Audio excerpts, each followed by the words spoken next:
Friend, আলোর দিশা চ্যানেলে তোমাদের স্বাগত। আজকে আমাদের টপিক হচ্ছে জীবন বিজ্ঞানের অভিব্যক্তি ও অভিযোজন। ঠিক আছে, এখানে আমরা এই চ্যাপ্টার সম্পর্কে বিস্তারিত আলোচনা এবং অবশ্যই সম্পর্কে আমরা জানবো। প্রথমত আমাদেরকে এই যে হেডিং দেওয়া আছে চ্যাপ্টারে অভিব্যক্তি ও অভিযোজন, এই সম্পর্কে একটু জানতে হবে। তারপরে তখন আমরা এর ব্যাপারে বিস্তারিত আলোচনাতে যাব। প্রথমে হচ্ছে অভিব্যক্তি। অভিব্যক্তি কথাটির অর্থ কি? মানে হচ্ছে ক্রম বিকাশ, ক্রম দীর্ঘ সময় ধরে বিকাশ। কিভাবে বিকাশ হবে? একটি সরলতম জীব দীর্ঘ সময় ধরে ক্রমান্বয়ে জটিল এবং জটিলতর জীবে যখন প্রকাশ হবে বা উন্নতি সাধন করবে, নতুন জীবের উৎপত্তি ঘটাবে, তখন তাকে বলা হয় অভিব্যক্তি। ঠিক আছে। আর দেখো, এই অভিব্যক্তি হতে গেলে একটা জীবকে কি হতে হবে? প্রথমে যখন আমাদের পৃথিবী যখন সৃষ্টি হয়, আদি বহু সময় আগে, প্রায় 460 কোটি বছর আগে যখন পৃথিবীর সৃষ্টি হয়, আমরা জানি যে সূর্যের একটা অংশ থেকে পৃথিবীর সৃষ্টি হয়। তখন সূর্যের যে তাপমাত্রা ছিল সেটা নিশ্চয়ই পৃথিবীর মধ্যে থাকবে। পৃথিবীর তখন তাপমাত্রা প্রায় 5000 থেকে 6000 ডিগ্রি সেন্টিগ্রেড ছিল। সেই সময় কোনো জীব সৃষ্টি হয়নি। তখন শুধুমাত্র কি প্রচন্ড উষ্ণতা, জ্বলন্ত অগ্নিয় পিণ্ড, আর তার মধ্যে কয়েকটা গ্যাসীয় কণা, ঠিক আছে, শুধুমাত্র বাষ্পীয় আকারে বা তোমার বাড়িতে ভাসমান অবস্থায় ছিল। ঠিক আছে, কিচ্ছু ছিল না পৃথিবীতে, অক্সিজেন পর্যন্ত তখন ছিল না। ঠিক আছে, যখন এবার তারপরে কি হলো, পৃথিবীর তাপমাত্রা ধীরে ধীরে যখন কমতে শুরু করলো, তখন তার মধ্যে বাড়িতে ভাসমান কিছু গ্যাস, যেমন হচ্ছে হাইড্রোকার্বন, ঠিক আছে, মিথেন, অ্যামোনিয়া, এ সমস্ত গ্যাসগুলো যখন ভাসমান অবস্থায় ছিল, তারপরে তারা শীতল হয়ে কি হলো, নিচে সমুদ্রের স্তরে এলো। ঠিক আছে, তখন জল, তারপরে আস্তে আস্তে কি হলো, পৃথিবী যখন শীতল হলো তখন জলে মগ্ন ছিল। ঠিক আছে, যখন জলমগ্ন ছিল তখন সমুদ্র ছিল, কিন্তু সমুদ্রগুলো তখনও সমুদ্রগুলো কেমন ছিল? উত্তাপ্ত অবস্থায় ছিল। কেমন ছিল? উত্তাপ্ত অবস্থায় সমুদ্র ছিল। আর সেই উত্তাপ্ত সমুদ্রে কি হবে? এই যে হাইড্রোকার্বন যৌগগুলো ছিল সেগুলো, এবং তার সঙ্গে অন্যান্য যৌগ, হাইড্রোকার্বনের সঙ্গে জলীয় বাষ্পের সঙ্গে মিশ্রিত হয়ে কি হলো? অ্যালডিহাইড কিটোন উৎপন্ন করলো। তাহলে প্রথমে আমরা কি দেখছি? এই দেখো, এদিকে দেখো, প্রথমে আমরা এখানে একটা কোশ্চেন পাচ্ছি। আমরা এক এক করে লিখতে যাবো এবং বলতে যাবো, নাহলে কিন্তু বলতে গিয়ে ক্লাস শেষ হয়ে যাবে, লেখা কিছু হবে না, বাড়ি তখন সাদা খাতা নিয়ে যাবে। বুঝতে পারছো? এই জন্য কিছু লিখতে হবে, বলতে হবে। তাহলে প্রথমে হচ্ছে অভিব্যক্তি কি, আমি বলতেই থাকবো, বুঝাতে থাকবো, খাতা ফাঁকা বাড়ি নিয়ে যাবে। ঠিক আছে, সেই জন্য লিখো যে অভিব্যক্তি শব্দটির অর্থ কি। উত্তর লিখো যে এটি একটি ল্যাটিন শব্দ। ঠিক আছে, কি শব্দ? ল্যাটিন।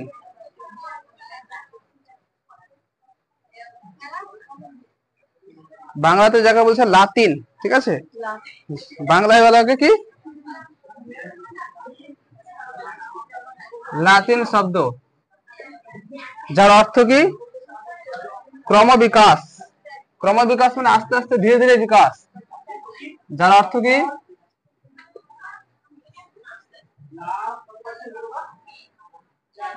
ক্রমবিকাশ।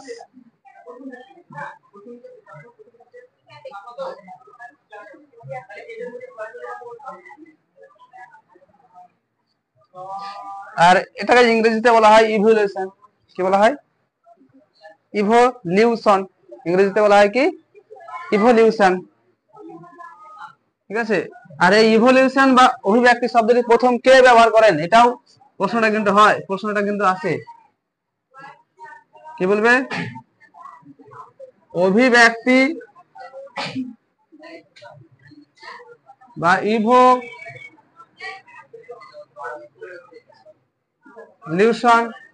শব্দটি প্রথম কে ব্যবহার করেন?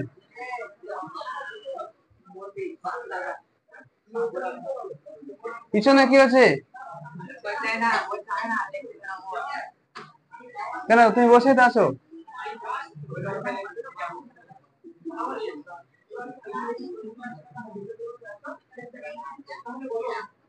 উত্তরটা কি হবে?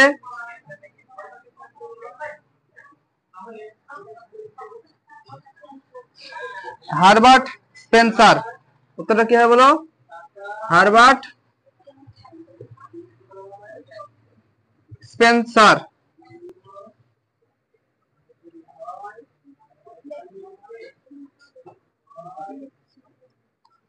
অভিব্যক্তি মানে হচ্ছে ক্রমবিকাশ, ধীরে ধীরে বিকাশ হবে একটা সরলতম জীব থেকে জটিলতর জীব।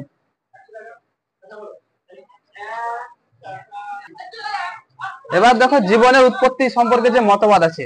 জীবনের উৎপত্তি মানে কিভাবে জীব সৃষ্টি হলো। দেখো প্রথম পর্যায়ে যখন আদি পৃথিবী ছিল, সৃষ্টি হয়েছিল পৃথিবী, তখন তো পৃথিবী খুবই উত্তপ্ত অবস্থায় ছিল, ঠিক আছে। সেই সময় তো কোনো জীব সৃষ্টি হয়নি। বিজ্ঞানীদের মতবাদ অনুসারে বিভিন্ন রকম বিজ্ঞানী বিভিন্ন রকম মতবাদ দিয়েছেন। তার মধ্যে সবচেয়ে বেস্ট যে মতবাদ দিয়েছেন ওপারিন আর হ্যারল্যান্ড, ঠিক আছে। কোন বিজ্ঞানীর মতবাদটাকে আমরা ধরি রাসায়নিক বিবর্তনের, না তো হচ্ছে ওপারিন এবং হ্যারল্যান্ডের মতবাদকে ধরা হয়েছে যে এইভাবেই জীব সৃষ্টি হয়েছে, ঠিক আছে।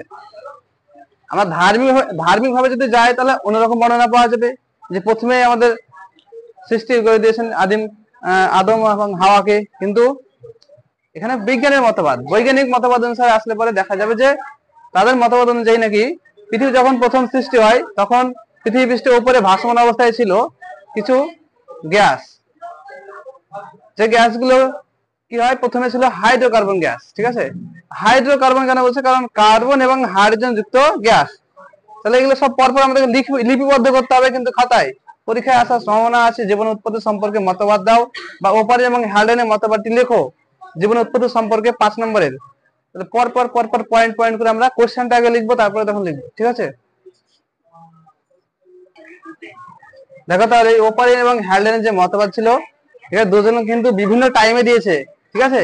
একসঙ্গে দিয়েছে তা নয়, বিভিন্ন টাইমে দিয়েছে, এবং সেগুলোকে একত্রিত করে যে ধাপটা লেখা হয়েছে সেটা হচ্ছে, প্রথমে হচ্ছে যে হাইড্রোকার্বন সৃষ্টি হয়েছিল। তাহলে প্রথমে লিখো যে জীব সৃষ্টির প্রথম ধাপ হচ্ছে হাইড্রোকার্বন সৃষ্টি। 1 নম্বর ধাপ কি, প্রথমে হচ্ছে হাইড্রোকার্বন সৃষ্টি, হাইড্রোকার্বন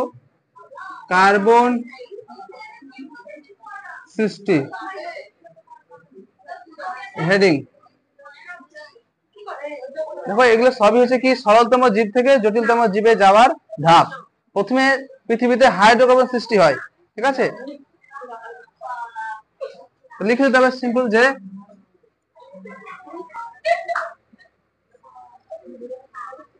পৃথিবী সৃষ্টির আদিকালে, আর আজ থেকে প্রায় 300 কোটি বছর আগে কিন্তু সমুদ্রে জীব সৃষ্টি হয়। কিন্তু এই প্রক্রিয়াটা চলেছে দীর্ঘদিন সময় ধরে, বুঝতে পারছো কিনা। পৃথিবী সৃষ্টির আদিকালে প্রথমে হাইড্রোকার্বন যৌগ সৃষ্টি হয়, ঠিক আছে। হাইড্রোকার্বন যৌগ সৃষ্টি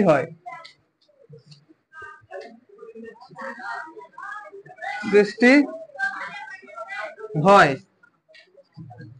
যেমন কি এগুলো কিন্তু সেরকম কিছু কঠিন নয়, মুখস্থ করতে একদম কঠিন নয়, একবার করে পড়ে নেওয়া মুখস্থ হয়ে যায়। প্রথমে হাইড্রোকার্বন সৃষ্টি হয়, এবং যেমন উদাহরণ দিয়ে লিখে দিতে হবে। হাইড্রোকার্বন মানে হাইড্রোজেন এবং হাইড্রোজেন আর কার্বন দিয়ে গঠিত যৌগ, যেমন হচ্ছে মিথেন, ইথিলিন, অ্যাসিটিলিন, ঠিক আছে। মিথেনের সংকেত কি, CH4। তারপরে ইথিলিনের সংকেত কি, CH2 বা একে C2H4 দেওয়া হয়। তারপরে অ্যাসিটিলিন C2H2 দেওয়া হয়। এই বন্ধনটা যদি দেখো তো এইভাবে দেখতে পাবা যে C ট্রিপল বন্ড এইভাবে থাকে, বন্ধনটা কিভাবে থাকে, এইভাবে থাকে। অ্যাসিটিলিন এটা ঝালাইয়ের কাজে ব্যবহার করা হয়, ঠিক আছে।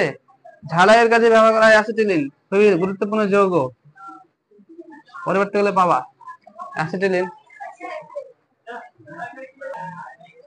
নেক্সট যেটা হয় 2 নম্বর ধাপে, সেটা হচ্ছে কি কার্বনের সঙ্গে কার্বন বা হাইড্রোকার্বন ছিল, ঠিক আছে। সেই কার্বন বা হাইড্রোকার্বনের সঙ্গে যখন জলীয় বাষ্প যুক্ত হয় তখন কি হয়, হাইড্রক্সি, ঠিক আছে। যেমন অ্যালডিহাইড, কিটোন, এই সমস্ত যৌগগুলো গঠন হয়। কিভাবে লিখতে হবে তাহলে, দেখো যে পরবর্তীতে মানে দ্বিতীয় ধাপ, যেহেতু পরবর্তীতে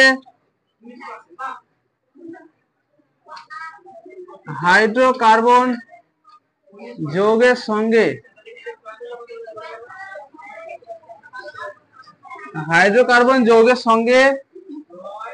সম্পৃক্ত কিংবা অসম্পৃক্ত এটা লেখার দরকার নাই, জলীয় বাষ্প যুক্ত হলে হবে, ঠিক আছে।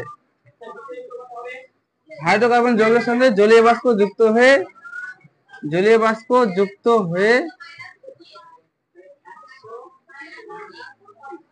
হাইড্রক্সি, ঠিক আছে, কার্বনের অক্সি বা হাইড্রক্সি, কার্বনের সঙ্গে যদি যুক্ত হয় তাহলে কার্বক্সি, হাইড্রোজেনের সঙ্গে যুক্ত হলে হাইড্রক্সি, কার্বনের অক্সি বা হাইড্রক্সি যৌগ গঠন হয়। যেমন হচ্ছে কি অ্যালডিহাইড,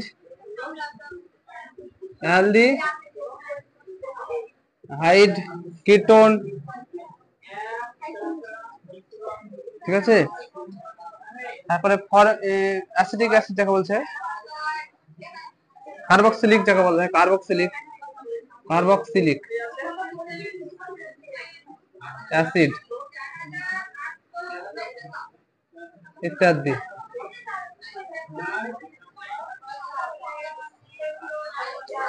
তাহলে এটা হচ্ছে জলীয় বাষ্পের সঙ্গে যুক্ত হয়ে, ঠিক আছে। এবার যদি তোমার মনে হয় যে স্যার কি করে হলো একটু দেখান, তাহলে এখানে দেখো প্রথমে কি হলো, মিথেন, ধরো মিথেন তৈরি হয়েছে, তো তার সঙ্গে জল যুক্ত হলো, তাহলে কি হবে, এখানে অ্যাসিটালডিহাইড তৈরি হবে, CHO, ঠিক আছে, CHO এই যৌগটা তৈরি হবে, প্লাস আরো কিছু তৈরি হবে।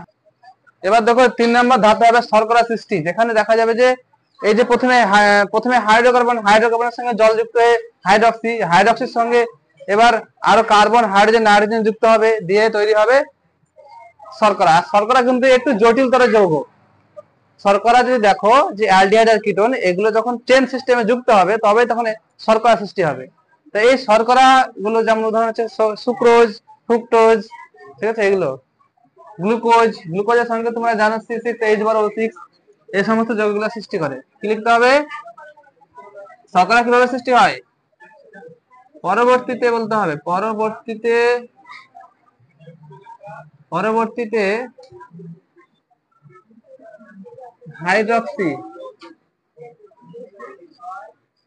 হাইড্রক্সি যৌগের সঙ্গে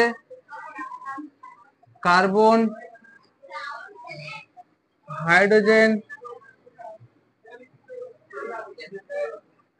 নাইট্রোজেন, কার্বক্সিলিক অ্যাসিড, ওটা লেখা হচ্ছে না, নাইট্রোজেন যুক্ত হয়ে শর্করা সৃষ্টি করে।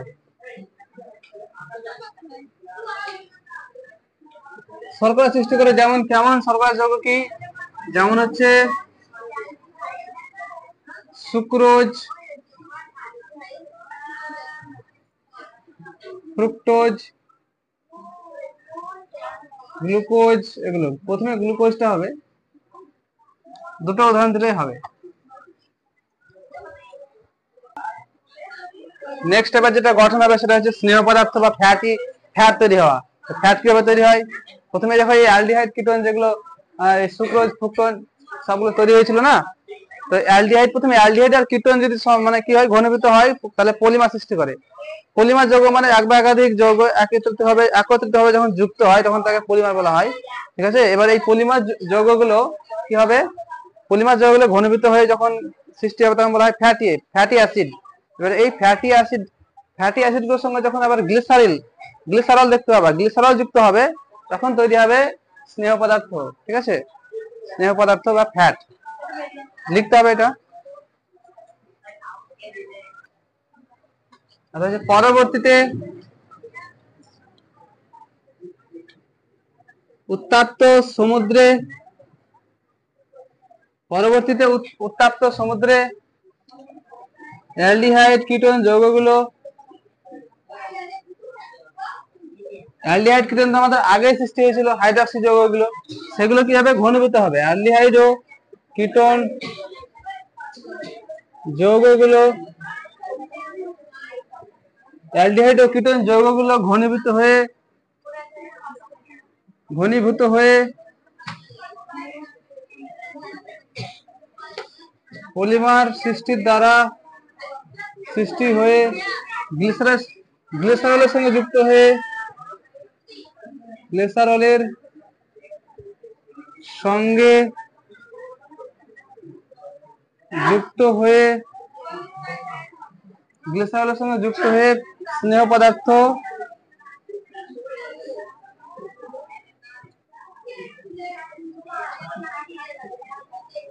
বা ফ্যাট গঠন হয়। নেক্সট দেখো 5 নম্বর। আর 5 নম্বর হচ্ছে অ্যামাইনো অ্যাসিডের গঠন। অ্যামাইনো অ্যাসিড হচ্ছে প্রোটিনের ক্ষুদ্রতম গঠনের একক। তোমরা জানো যে প্রোটিন গঠনের ক্ষুদ্রতম একক হচ্ছে অ্যামাইনো অ্যাসিড। ঠিক আছে, অ্যামাইনো অ্যাসিড থেকে প্রোটিন তৈরি হবে, এক বা একাধিক অ্যামাইনো অ্যাসিড মানে যুক্ত হয়ে প্রোটিন তৈরি হবে। সেই প্রোটিন হচ্ছে জীবদেহের গঠনের একটা খুব গুরুত্বপূর্ণ অংশ। প্রোটিন থেকে কি হবে, আদিকোষ সৃষ্টি হবে। কিন্তু ঠিক আছে, লিখো যে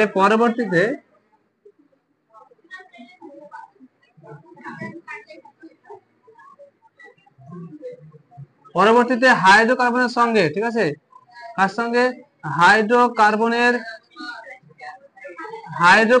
সঙ্গে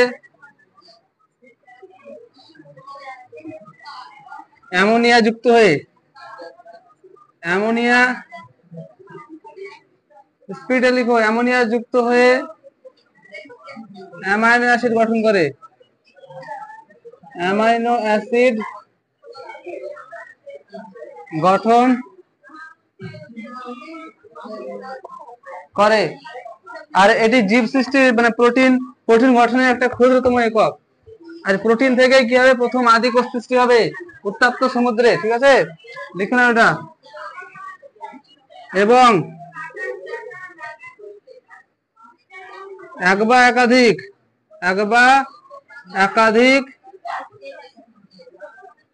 একাধিক এই অ্যামাইনো অ্যাসিড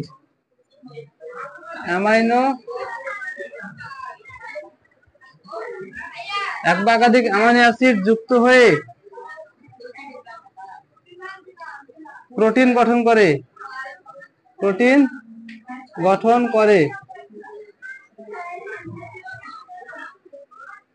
এই প্রোটিনের সঙ্গে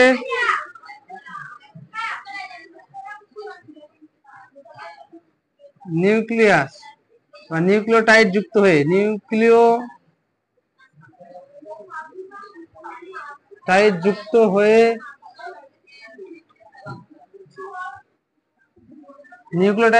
হয়ে প্রথম আদিকোষ সৃষ্টি হয়। কি হয়, প্রথম আদিকোষ